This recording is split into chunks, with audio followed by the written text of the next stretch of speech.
So, hello guys. Kagain na is starting sa amo ang klase.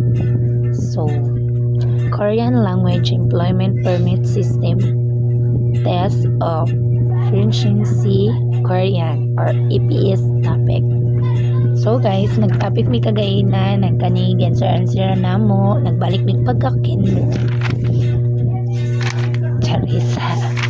Radyo mi nagbalik kinder guys. Then, kagaya na nag-answer me. So, one mistake lang ko kay dapat chudi ay dili jo kay sa first syllable man dahil siya. So, namali mi dira Kani, perfect. Di na po po'y mali kagaya na guys. Itong isa ka buo.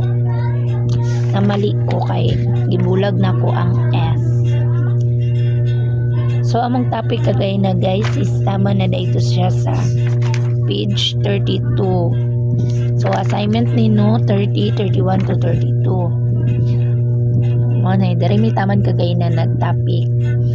Then, after naman may kuras, gi-assignment na lang ni ma'am.